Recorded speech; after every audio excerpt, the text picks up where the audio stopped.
नमो विष्णुपदाय कृष्णप्रेष्ठाय भूतले श्रीमते भक्तिवेदांत स्वामिनिति नामिने नमस्ते सारस्वती देवे गौरवाणी प्रचारिणे निर्विशेष शून्यवादी पाश्चात्य देशतारिणे जय श्री कृष्ण चैतन्य प्रभु नित्यानंद श्री अद्वैत गदाधर शिवासादि गौर भक्त वृंद हरे कृष्णा कृष्णा कृष्णा हरे हरे हरे राम राम राम हरे Krishna. Thank you all very much for joining today's session. So we have been discussing from Bhakti Rasamrit Sindhu, and in that we have been discussing about the 64 limbs of devotional service, in which, as we discussed last time, the first 20 limbs are called the door to devotional service. Um, so, which means basically these are non-negotiable limbs. The first 20 limbs of devotional service are non-negotiable. I mean, if we do not practice those limbs, or if we are not convinced that we need to practice those limbs, then we have not even entered the realm of devotional service. And most of these limbs, or almost all these limbs, are uh, in one sense discussing about, you can say, uh, general lifestyle and our general value system. So we cannot hope to have a non-devotional or pseudo-devotional value system and hope that I'm still a devotee. So our basic sambandha gyan should be very clear, and our basic abhideya should be very clear. Our basic understanding of our prayojan should be clear.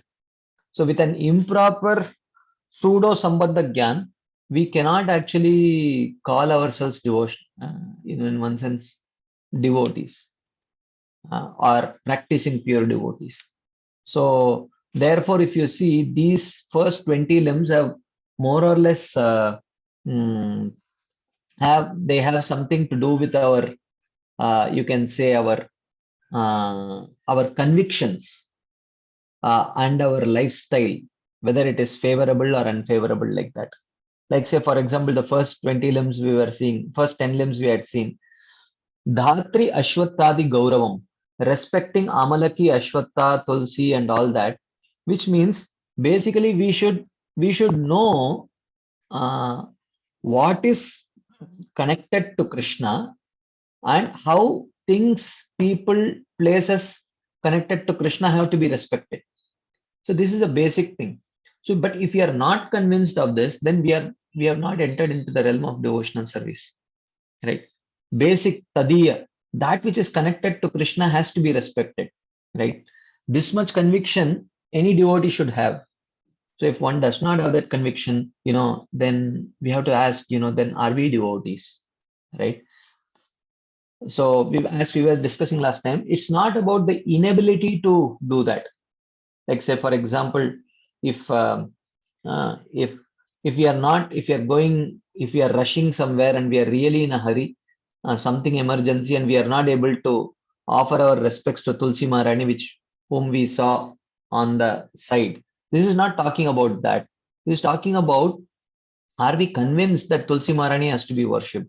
Are we convinced that anything connected to Krishna has to be worshipped? So this is more of that kind of generic conviction that we are talking about here, and a few more, as we saw.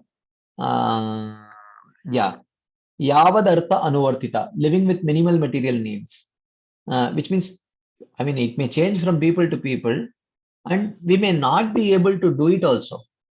But the point is, are we even hoping that one day we will be able to practice? Or are we even convinced that this is a fair enough rule for Krishna to present for the devotees? So, and Dwarakadi Nivaso, we were discussing about this also, about staying in a place where Krishna has performed his pastimes. So we may say, no, how is it possible? I have all my family in Mumbai. But are we even at least dreaming that one day I should be able to stay in Vrindavan, or at least are we even interested in occasionally visiting Vrindavan?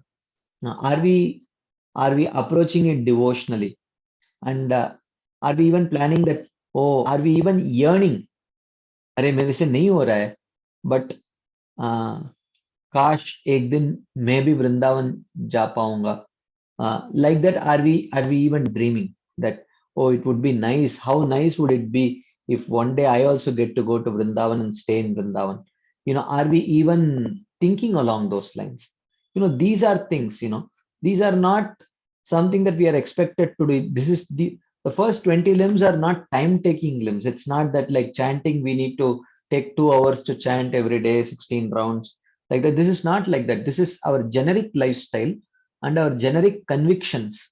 Now, are they oriented in such a way that it will enhance our devotion or not? So that is what the first 20 limbs are about, of which the first 10 limbs are do's, what we should be doing, and the next 20 limbs are don'ts, what we should be avoiding. So the first 10 limbs we had already seen last week, and we just started discussing from the 11th limb, which is the 10 don'ts, of which the first don't is Shri Krishna Vimukha Jana Sangha Tyaga, giving up the association of those who are opposed to Krishna. So in this, Srila Rupa Goswami quotes this verse from the Katyayana Samhita. We saw this last time. Varam hutavaha jwala panjarantar vyavastitihi nashauri chinta vimukha jana samvasa vaishasam. He says that it is better to stay in a cage. It is better to get trapped in a cage around which there is a blazing. So when we will get roasted inside the cage only, it is better to get trapped in such a cage than to get trapped in the association of people who are opposed to thinking of Krishna. So this is from Katyayana. And then we started discussing about the meaning of Asat Sangha.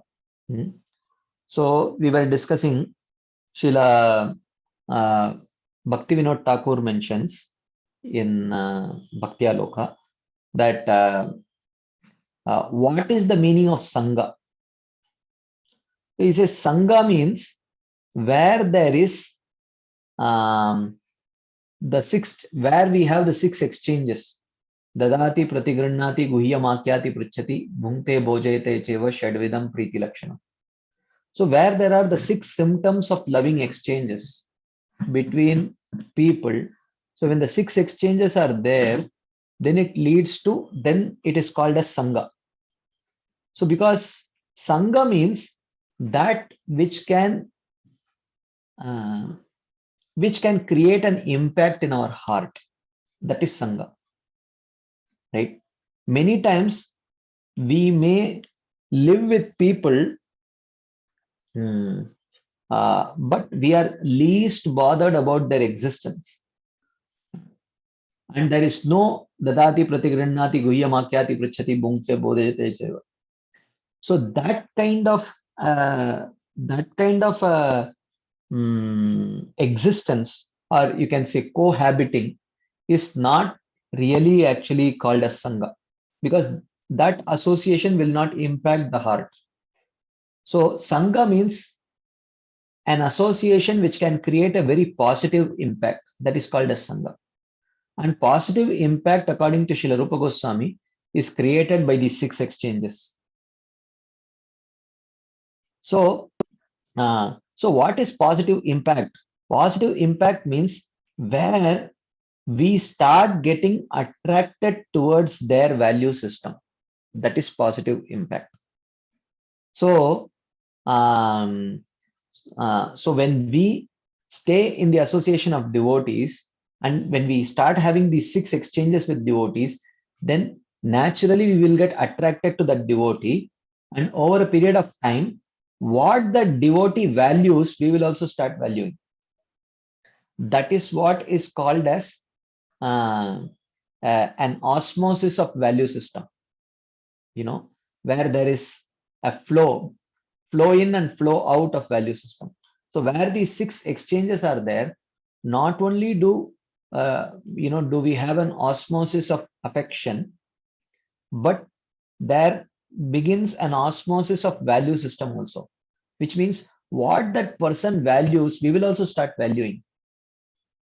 So Srila Bhaktivinoda Thakur says that don't worry, because telling that oh, I am having a general job, and at my workplace we don't have devotees, all are not devotees, so I have to always have asat sangha only. He says no, that is not asat sangha. Asat sangha means where you have the 6 exchanges.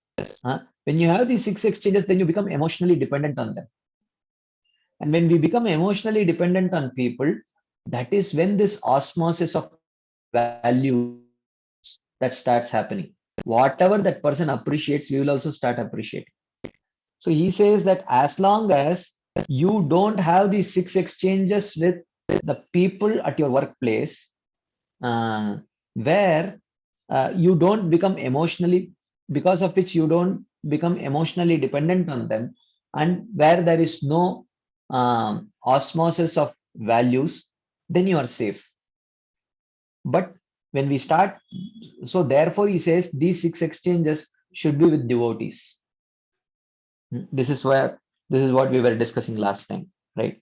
Activities like talking with worldly people in the course of one's work is not considered association. When the same activities are done with affection for someone, then that is considered association with that person. So that does not mean we should not have an affectionate disposition towards non-devotees. It's just that that affection comes in the form of not adoration but compassion.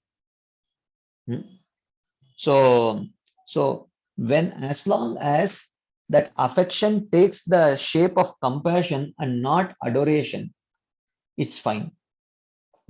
So there are various forms of um, affection. Affection can take various shapes, right? Just like love can take various forms, like there is mother's love, there is siblings love, there is wife's love for husband and husband's love for wife, there is a love between friends. So these are all different kinds of affection. Affection has various flavors and shapes. So similarly, affection towards, like as Krishna says, a devotee has affection for everyone.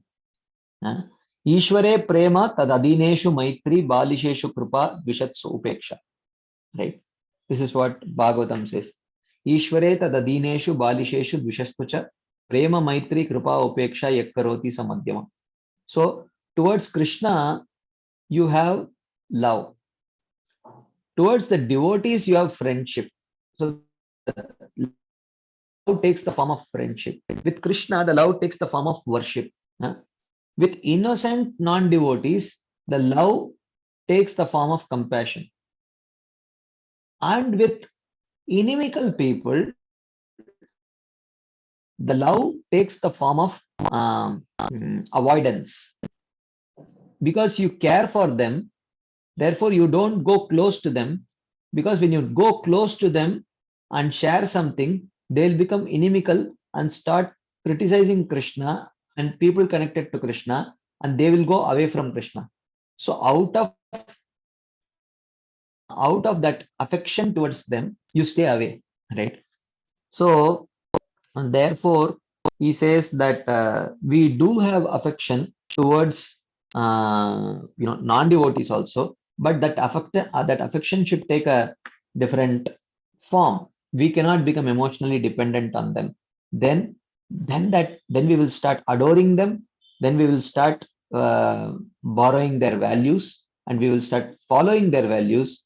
Then we will start judging devotees based on their conformity to those values, and we will definitely see devotees living up to that standard, and then we will start criticizing devotees. So That's the problem. So in this context, we were discussing about first glories of Vaishnava association, because only when we know the glories of Vaishnava association, then we will consciously try to avoid non-devotee association, right?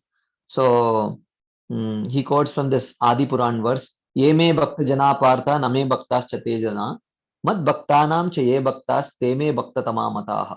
So Krishna says to Arjuna in Adi Puran that those who are my direct devotees are actually not my devotees, but those who are devotees of my devotees are really my devotees. Like that. Then he says, Darshana Sparshana Alapa Sahavasadi Bhikshanat Taha Punanti Krishnasya Sakshad Apicha Pukkasham. He says, even an outcast becomes completely pure either by seeing or touching or conversing or living with Krishna's devotee for even a moment. This is glories of association. And another verse, Prahlad Maharaj in his teachings to, um, of course, Hiranyakashipu, he says, Naisham matistava durukramangrim sprishatyanartha pagamo yadartah mahiyasam padarajobhishekam nishkinchana namna vrinitayavat. As long as their intelligence does not accept the dust from the feet of devotees having no material desires, the intelligence of these people will not realize the lotus feet of the Lord, whose secondary goal is destruction of samsara. So once His Holiness Radhanath Swami Maharaj was asked, what is your favorite verse of Srimad Bhagavatam? And without missing a beat, Maharaj spoke this verse. Naisham matistava durukramangrim sprishatyanartha pagamo yadattah mahiyasam padarajo abhishekam nishkinchana namna vrinitayavat. So as long as the intelligence does not accept the dust from the feet, what does it mean when it is mentioned that intelligence does not accept the dust from the feet? It is that as long as you don't value the association of devotee, as long as you don't value service to the devotees, to pure devotees, then we will never start valuing the lotus feet of Krishna also. Because at the lotus feet of Krishna, devotees are only there. So one cannot have a properly grounded faith in Krishna without having proper value, proper affection towards the devotees. That's what this verse talks about. So this is where we ended our discussion last week when we discussed, and then we were subsequently going to discuss what is Asatsanga. So what exactly is Asatsanga? So, but before we start that, if there are any quick comments, discussion points, questions based on what we have discussed till now, what we have recapped till now, maybe for a few seconds we can take anything anyone would like to share, add, discuss, ask, anything. Okay, so if there is none, then we'll continue. So the next topic that we will discuss is what is this Asatsanga? So Srila Bhaktivinoda Thakur says Asatsanga is of 7 types. So first type is the Mayavadis and atheists.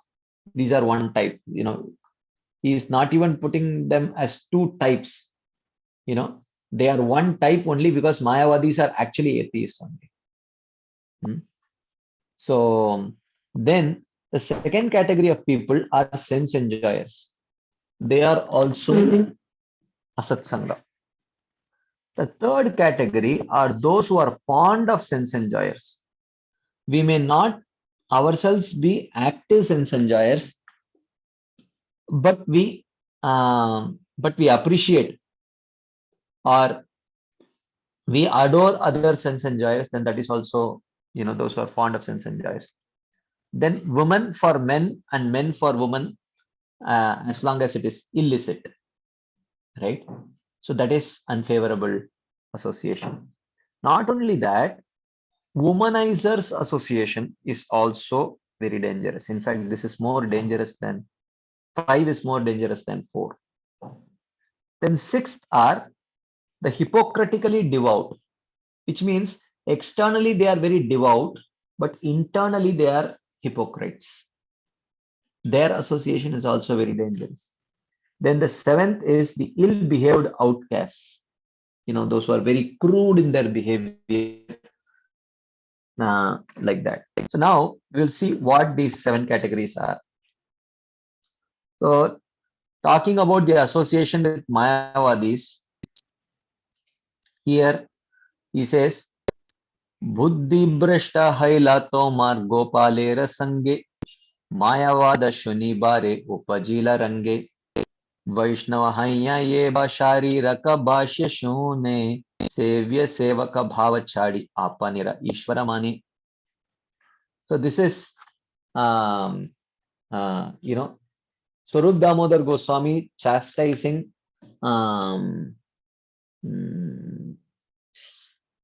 Gopal's brother. Well, I forgot his name, but one of the associates of Chaitanya Mahaprabhu. His brother was a Mayavadi. He had studied in Kashi, and he was a very learned scholar. So he came and he wanted to compose something about Chaitanya Mahaprabhu, and very clearly he understood. Swarup Damodar Goswami understood that he was a Mayavadi. So he starts chastising this devotee.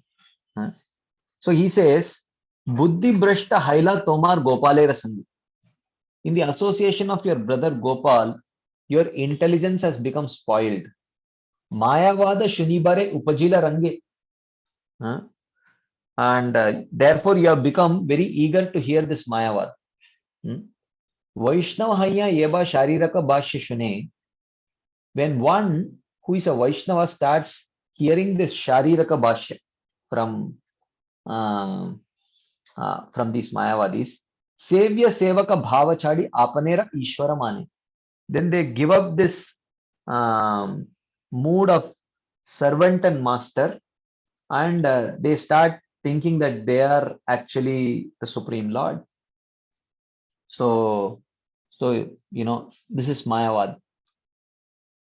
Actually, if you see, one thing I wanted to touch upon, I don't want to go into details of this because that will become a whole different discussion.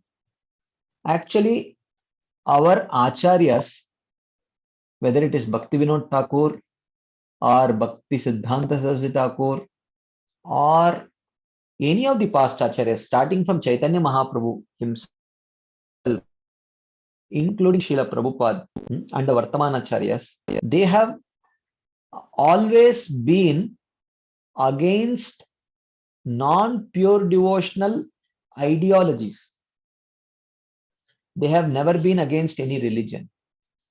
In the history of our Gaudiya Vaishnava Sampradaya, or any Vaishnava Sampradaya for that matter, if you see, they have been against ideologies and not against religion. Right? So, for example, even Prabhupada's Pranati Mantra, Nirvishesha Shunyavadi Paschatya Deshatarine. So, Nirvishesha Shunyavadi are all, in one sense, non-pure devotional ideologies. They are atheistic, actually.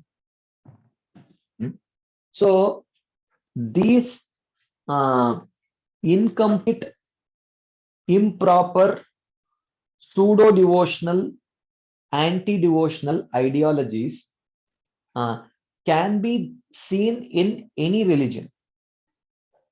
Now here Swarup Damodar Goswami is criticizing this devotee because of his brother, and he says that your devotional life will be completely doomed if you associate with this person. And this person is not a person belonging to any other religion, actually. This person actually belongs to our Bhagavan Acharya. I'm sorry. Thank you very much. Yeah. So Bhagavan Acharya he was addressing, and Bhagavan Acharya's brother was Gopal. So this Gopal did not belong to a different religion. He belonged to the Vedic religion only in one sense, but just a twisted type. And he says, if you hear these kind of things, then you'll be deviated. So there is a long discussion in Jaivadharma also, in Chaitanya Shikshamrita also. I don't want to get into these details. But then Bhaktivinoda Thakur says, wherever you see this pseudo-devotional, anti-devotional, incomplete, improper ideologies of polytheism, pantheism, Mayavad, and all these things. Polytheism is demigod worship, pantheism is, Vishwarupa worship, and Mayavad. You have to reject it, irrespective of whichever religion it is. And in whichever religion there is a mention of pure devotional principles, you accept it. So the point is, this differentiation, our acharyas in our line have never made any differentiation based on religion. They always made differentiation based on ideologies. Okay, wherever you see deviant ideology, you reject it. But if you see, there could be pure devotional practitioners across many religions, right? So, so therefore, even in His Holiness Radhanath Swami Maharaj's journey home, if you see, Maharaj writes, one who is a sincere practitioner of his own faith is actually empowered to identify similar such sincere practitioners across all faith. So therefore, the thread of karma, jnana, yoga, and bhakti is seen across all religions. Actually, it is not something which is very unique to Vedic religions. So wherever the thread of bhakti is seen in other religions also. So when you see that, you appreciate it. But when we start making this differentiation based on religion, then that is on the bodily platform actually. But when we because that is based on my religion of birth and religion of faith, and it becomes like that. It is no longer an ideology based identification actually. So, and our acharyas have never been involved so much in they have been very steadfast against, starting from Ramanujacharya or Madhvacharya, they have been steadfast against ideologies, but never against religions like that.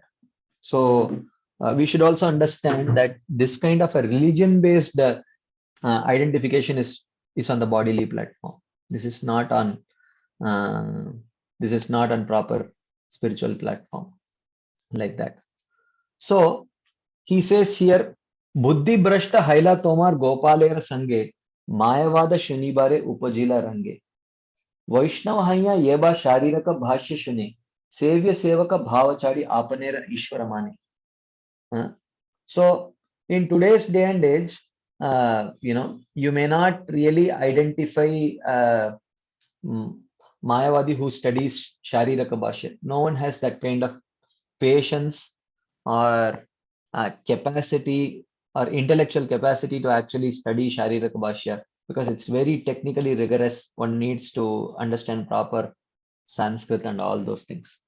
But these Mayavads in today's day and age comes in various other forms. So, we have to be careful. Then this is about Mayavadis. Then he talks about association of sense enjoyers and those fond of sense enjoyment. In this context, in Chaitanya Charitamrita is mentioned, Vishayira anna khaile malina haeman malinamana hailena he Krishnera smaran. So he talks about one way of associating with Vishayis, or materialistic people is when we partake of something that has been cooked by them. Because food is one very powerful medium through which consciousness can be transferred. Vishaira annakhaila malinahayaman. When we eat food that has been cooked by a non-devotee, then immediately it affects our consciousness. Malinamana haile nahe Krishna Rasmara. And when our heart becomes polluted, then remembrance of Krishna becomes very difficult. Right? So that's why I was hearing once His Holiness Rompad Swami Maharaj sharing this point, that in a temple, and this I have heard even His Holiness Radhanath Swami Maharaj mention about this. He said, in a temple, the most advanced devotees should actually cook in the main kitchen and they should serve the deities actually. Because the health of a particular community which is centered around the temple, that health of that community depends on the consciousness of the community, and the consciousness of the community is maintained based on prasad and deities. So it is the deities who maintain the consciousness of a community and the prasad which is offered to the deity. So the most advanced people, he says, they should cook the prasadam because their consciousness will permeate into that food, and that food will affect the consciousness of the one who eats it. And also, wherever the deities are taken care of very, very nicely in a very loving way, then the deities, it's not that the devotee empowers the deities, but ye yatamam prapadyante. So to the extent that deity becomes non-different from Krishna, only to the extent that there is loving service of the deity by the devotee, only to that extent that deity becomes non-different from Krishna. Only to that extent, and only to that extent they start replicating also. So therefore he says that these two departments, deity department and prasadam department, kitchen department, should be the top class devotees. So then the whole community becomes empowered by proper consciousness, he says. So that's what here he says, association of sense enjoyers. He says, Vishaira annakaila malina hayaman, malinamana haile nahe Krishnera smaran. So he says, Vishaira annahai rajasa nimantran data bhokta dohara malina. Data bhokta dohara malina hayaman. He says, Vishaira annahai rajasa nimantran. When one accepts an invitation from a person contaminated by the material mode of passion, data bhokta duhara malinahayaman.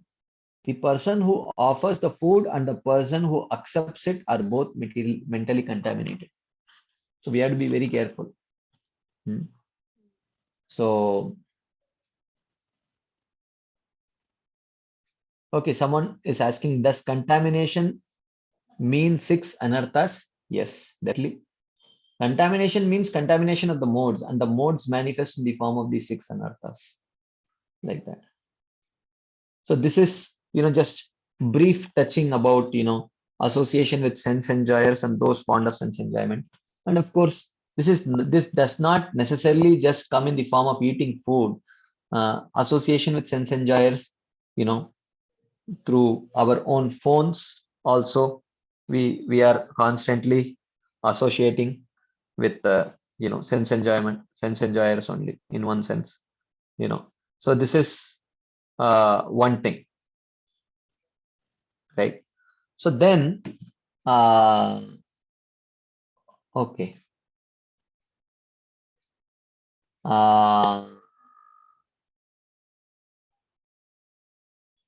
So someone is asking in the chat box that I remember one senior devotee asking which Brahmana cooked the Rajbhog when he was asked to honor it.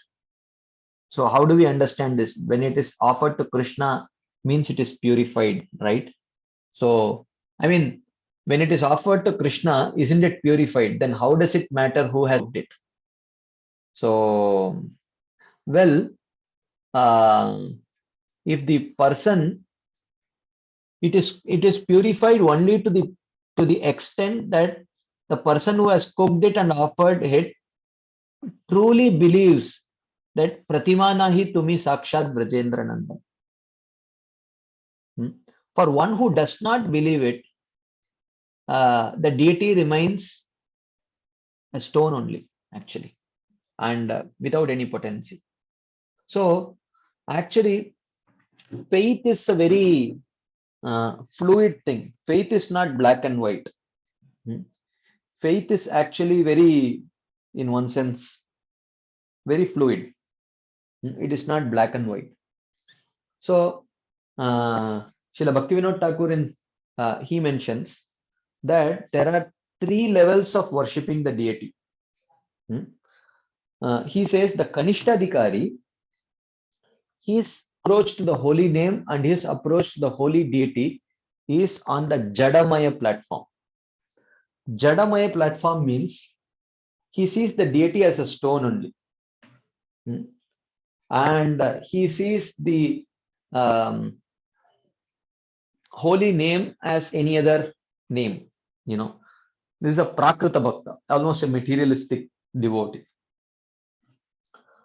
Whereas a Madhyamadhikari, he says that he approaches the holy name and the holy deity on the level of Manomaya platform.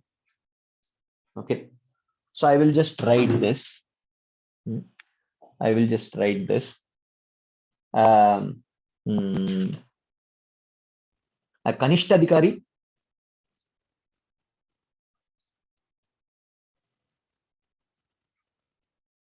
Jadamaya.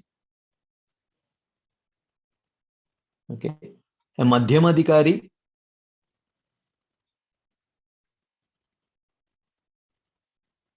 Manomaya. Right? And the Uttamadhikari, he approaches the deities and the holy name in Chinmaya. Okay. So, when a Kanishtadhikari approaches the deity in a Jadamaya consciousness, means he does not believe that the deity is actually, even a representation of Krishna. Okay. So, for him, it remains a stone only. The deity remains a stone. Right. And a Madhyamadhikari, his approach towards the deities and the holy names is on the Manomaya platform. What is Manomaya platform? Bhaktivinoda Thakur explains. He says that Manomaya platform means, there is an understanding that the deity has some spiritual potency, right? That is why we serve the deities. We serve the deities, we offer bhoga to the deities, but we may not exactly treat the deities as if they are personality. Like, we offer many times we are very slow in worshipping the deities. And when we are offering to them, they are persons, right? Many times we offer to them a big plate, and because we have taken longer time for dressing the deities, a big plate, a thali, we offer them, which would ideally have, takes at least 15 minutes to honor. We give them just 5 minutes and take the plate.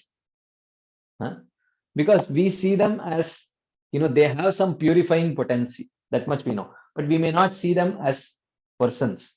And when and the way we behave in front of them may also not be exactly befitting the way we will behave when Krishna and Radharani are there right in front of us. Okay.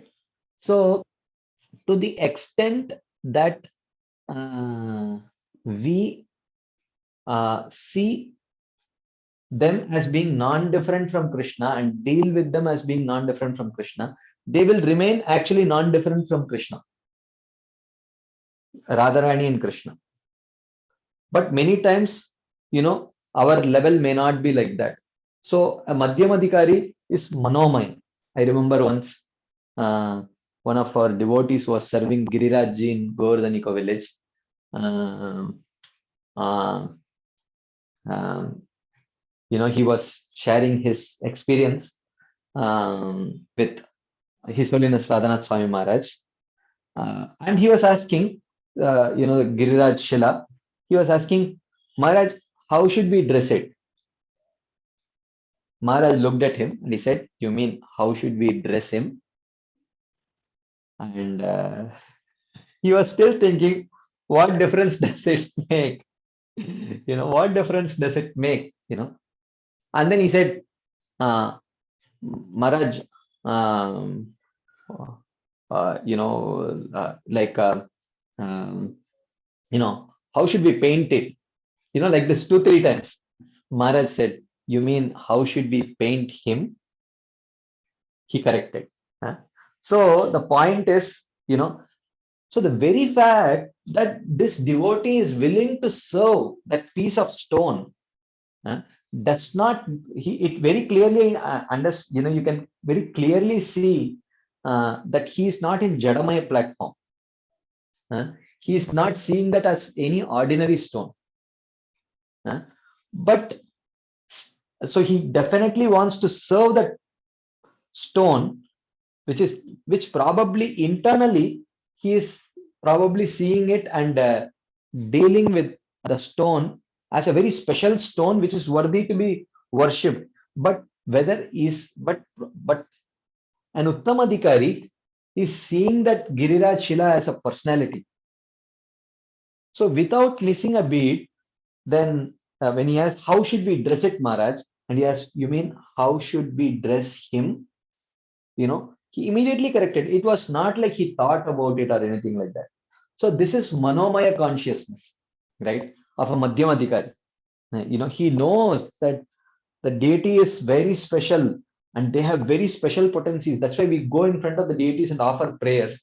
But when we want to deal with them, we may not exactly deal with them as we would deal with Radharani and Krishna if they would, descend with and bones like that, right? And then the Uttamadhikari deals with the deity and the holy name as Chinmaya. Pratima nahi tumi sakshat Brajendra Nandan. So this junior Brahmana in this whole Sakshi Gopal episode, he approached the deity and he had full faith that the deity will come to give Sakshi. He was not thinking that, how can the deity come? He doesn't think like that, right? So when such people who have that trust, or when it comes to the holy name, Abhinnatvad Nama Namino, and there is a full faith that the holy name is non-different from Krishna, then the holy name reciprocates just as Krishna would reciprocate, because the holy name is actually non-different from Krishna, right? So therefore, to what extent the Krishna will accept that food which is offered is to the extent that the devotee exhibits devotion, right? So that is why, as Krishna says, Patram Pushpam Phalam Toyam Yome Bhaktya Prayachati Tadaham Bhakti Upahritam Ashnami Prayatatmanah. So 2 times the Acharyas say that in that verse, Krishna says, he does not say Patram Pushpam Phalam Toyam Ashnami. He says, Patram Pushpam Phalam Toyam Yome Bhaktya Prayachati. One who with devotion offers these four things. And again he says, Tadaham Bhakti Upahritam. That offering of devotion I accept. Krishna says. Right? So therefore, again, I remember His Holiness Rompat Swami Maharaj was once sharing that every Kartik in those years, in many years back, I don't know if he still does that. Many years back, he used to regularly visit VIHE, Vrindavan Institute of Higher Education in Vrindavan, for teaching during the Kartik month. And during that month, he used to eat only once a day. And during Kartik, that is the lunch time. And at that time, Vibhu Chaitanya Prabhu, His Grace Vibhu Chaitanya Prabhu, he was the one who was serving the deities, he was cooking for the deities. And he used to keep some Rajbhog Mahaprasad for Maharaj. One small wati of dal, one small wati of rice, one small wati of sabji, and maybe one or two chapatis like that. So Maharaj would say that generally speaking, when I am eating once a day, that those used to be really small watis, and it is not sufficient to fill my stomach. But when Vibhu Chaitanya Prabhu used to offer it, it used to completely fill my stomach and my consciousness, and I used to never feel hungry. I used to never feel agitated due to hunger. So the point is, definitely, yes, the Supreme Lord can purify. He has the capacity to purify, but he will purify only to the extent the person who has cooked it for the Lord and one who has served the Lord and offered it with devotion, only to the extent that they have faith in the Supreme Lord being the deity form being non-different from Krishna. Only to that extent Krishna will reciprocate. That is why the holy deity is very powerful, but the deity will exhibit his power only to the extent of the faith of the personalities who are serving him, like that. So any quick comments, discussion points on this topic? Anything anyone would like to share? You can please raise your hands. Anything?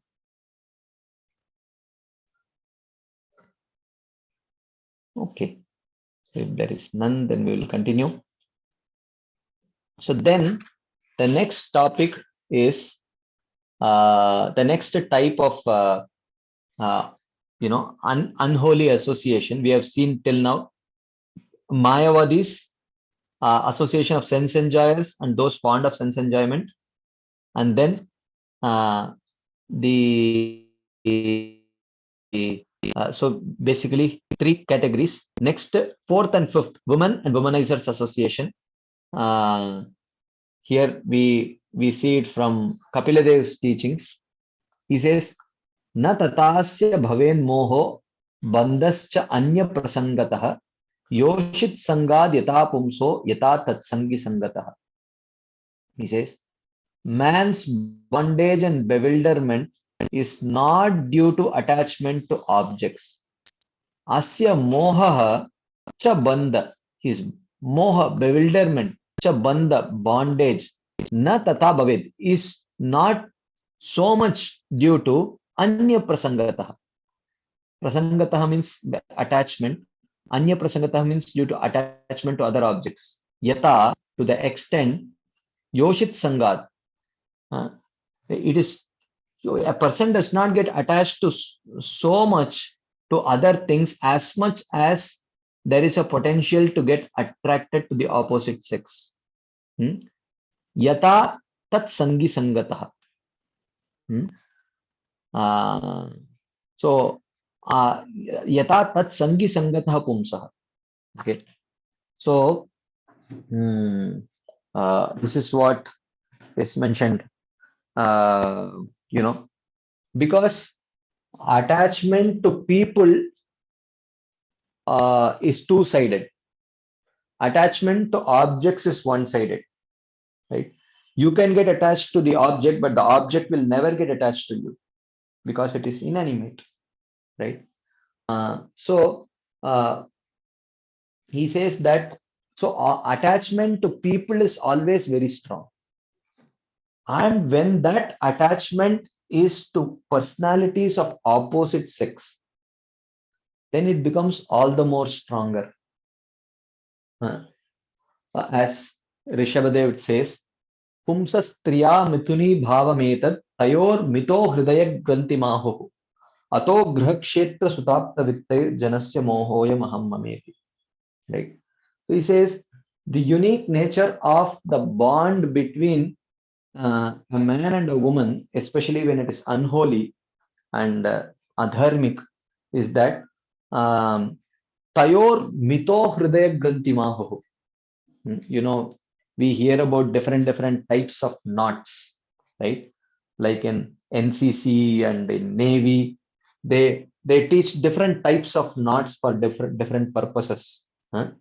But he says the knot that exists between a woman and a man, especially when they are attached to each other, he says that it is like mito hridaya granthi. Mito hridaya granthi means dual knot. So dual knot means what? He says, even if one person cuts the knot from one side, the knot is not cut. Only when both persons cut from both sides, it is gone. So even if one person develops some detachment, the relationship is not over. The other person also has to develop that detachment. He or she should be detached from the other person. Only then it is gone actually. Your mito hridaya granthi maho, like that. And tat sangi sangatah, association with womanizers is more detrimental than association with women. So and association in the same way, association with devotees is more powerful and more purifying than association with the Supreme Lord himself. Like that, it is mentioned. So this is about association of opposite sex and womanizers. Then association of hypocritically devout, pashandis, those who are externally showing that they are very devoted, but internally they don't have that kind of devotional mood, right? So they are called as hypocritically devout or pashandis. So here he is talking about Raghunath Bhatta Goswami's association with Ramdas Vishwas. He meets this Ramdas Vishwas who is constantly chanting Ram Nam. He becomes very impressed, and this Ramdas Vishwas has amazing service attitude towards Raghunath Bhatta Goswami. He is trying to carry his bags and he's trying to serve him very nicely and all that. So here it says that Ashtaprahara Rama Nama Japena Ratri Dine Sarvatyaji Chalila Jagannath Darshane. Ramdas had renounced everything and was going to see Lord Jagannath. While traveling, he chanted the holy name of Lord Ram 24 hours a day. So he was chanting 24 hours a day Ram Nam, right? Ramadasa yadi pratama Prabhu re milila Mahaprabhu adhika tare kripana karila. When Ramdas Vishwas met Shri Chaitanya Mahaprabhu, the Lord did not show him any special mercy, although this was their first meeting. This was actually very uncharacteristic of Chaitanya Mahaprabhu. Because whenever he would meet a devotee, especially when he is meeting him for the first time, Chaitanya Mahaprabhu would shower a lot of special mercy upon that devotee. But here, Ramdas Vishwas, even Raghunath Bhatta Goswami was very impressed, that how is it possible that such a person could 24 hours chant the holy name of Lord Ram? Like that, he was very impressed. But, Chaitanya Mahaprabhu completely neglected him. He completely neglected him. So, why? He said, अंतरे मुमुक्षु ते हो विद्या गर्ववान सर्वचित्त ज्ञाता प्रभु सर्वज्ञ भगवान. Within his heart, Ramdas Vishwas was an impersonalist who desired to merge into the existence of the Lord, and he was very proud of his learning. Since Sri Chaitanya Mahaprabhu is the omniscient supreme personality of Godhead, he can understand the heart of everyone, and thus he knew all these things. He knew it. Like that. So this is okay. There is a question here that how could Ramdas chant 24 hours a day? Even devotees with pure devotional faith are not able to chant 24 hours in the beginning. Okay, this is a very good question. How could Ramdas Vishwas chant 24 hours a day? See, actually, one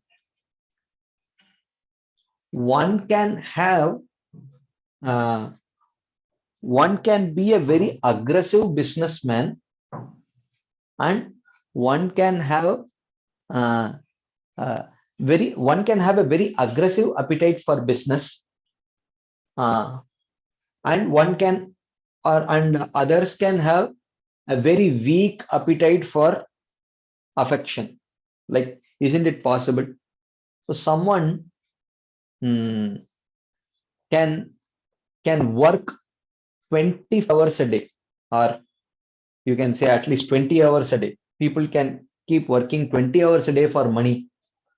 And when it comes to sacrificing for their near and dear ones, someone else could be, खुद का plate भी नहीं धोएगा वो. And he will think that, अरे खुद का मेरा हाथ भी कोई और धो लेता तो बहुत अच्छा हो जाएगा. He'll after eating, he will just keep sitting. And he will expect someone to take his plate and wash his plate. And it would be nice if someone washes his hands and mouth also. So, like that. So, you can have a Muktikami who is extremely aggressive and very, very deep-rooted Muktikam. And when he sees that the means of attaining my goal of Mukti is to chant Ram Nam, so why can't it create an appetite for him to chant the holy name? But that is not Premanam, that is Muktinam. But because his appetite for Mukti is stronger than an ordinary sadhaka's appetite for Prema, therefore one gets the ability. Sometimes people say, Prabhu, how can the Jains and Buddhists, how can they perform such austerities? We devotees, we are aspiring after Krishna Prem, the highest goal.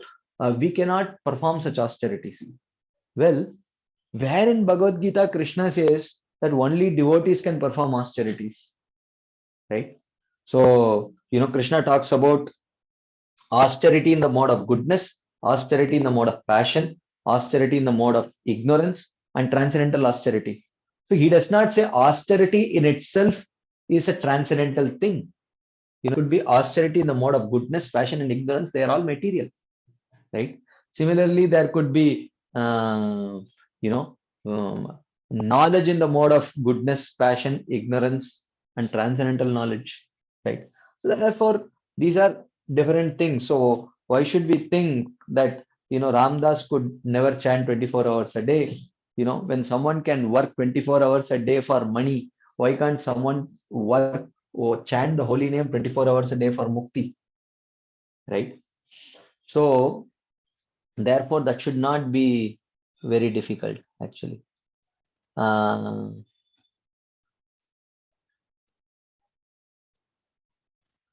Okay. So any quick comments, discussion points before? Yes, Shamli Mataji. Hare Krishna, Prabhu. Yes, Prabhuji. This is Shyamlal Das. Prabhu, Yes, Prabhu. we understand that the holy name is a person, Uh-huh. and as a person, the holy name is not available to everybody. Mm-hmm. Said that one who is able to chant the holy name Mm-hmm. has done umpteen pious credits in his past lives, have read the Vedas, have performed so many sacrifices, and that is why he is able to chant the holy name, which means he is he is a devotee only, no? So again, that question arises: ki, uh, Krishna is the holy name, and how can the holy name be? I mean, uh, you said Mukti Naam, matlab, uh, holy name as a person Mm-hmm. who's all powerful personality of Godhead Krishna himself. Mm-hmm. So how could that supreme personality of Godhead have different effects? I mean, he is all purifying, so the holy name is all purifying. He should. I mean, that's what I'm thinking. Yeah, but the Shastras say that the holy name is Chintamani, Harinama Chintamani. So why is the holy name called Chintamani? What is the meaning of Chintamani? Tamani means touchstone, which can offer you gold Yeah, and wealth yeah, and desire fulfilling stone. Whatever is your desire, it will fulfill it, right? At the same time, your point is also right because Chaitanya Mahaprabhu says Cheto Darpana Marjanam. When he's talking about the 7 benefits of chanting, the very first benefit that he says is it cleanses the heart of all impurities. So now the question arises, is the holy name Chintamani which fulfills your desires, or is it Cheto Darpana Marjanam which cleanses your desires? Right? So the understanding that the Acharyas say is there are 2 types of desires. Desires which are born out of our conditioning, right? They are called as anarthas. And desires which are born out of our value system, which are called as abhilasha. So the holy name cleanses those desires, those kind of desires which the sadhaka identifies as anartha. Oh, this is an unfavorable desire to attain my main goal. If one thinks like that, the holy name cleanses it. But if those desires which the sadhaka identifies as abhilasha, this is my most cherished desire, this is my most cherished goal, then the holy name fulfills it. So in this way, the holy name acts as Chintamani also, fulfilling those desires which the sadhaka is identifying as an abhilasha, and it will at the same time it will do Cheto Darpana Marjanam also, cleansing those desires which the sadhaka identifies as unfavorable for his devotional progress. So in the case of Ramdas Vishwas, he was chanting the holy name with the mood of with the desire to attain mukti.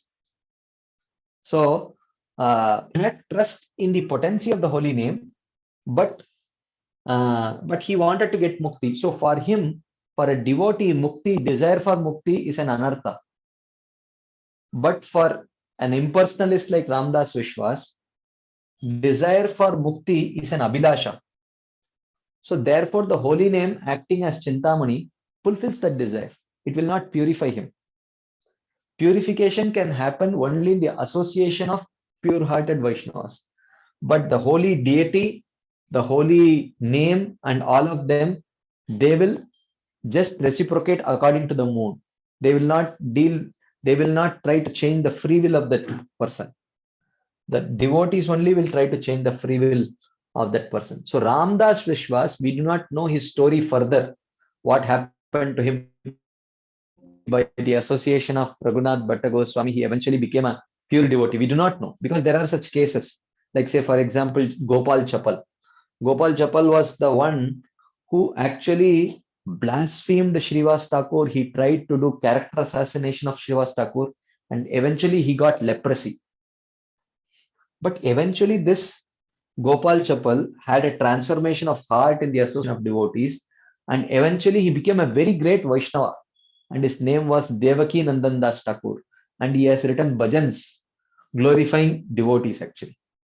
So we do not know what exactly happened to this Ramdas Vishwas, but if Ramdas Vishwas did not have a transformation of heart, then that holy name which he chanted will act only as Mukti Nam.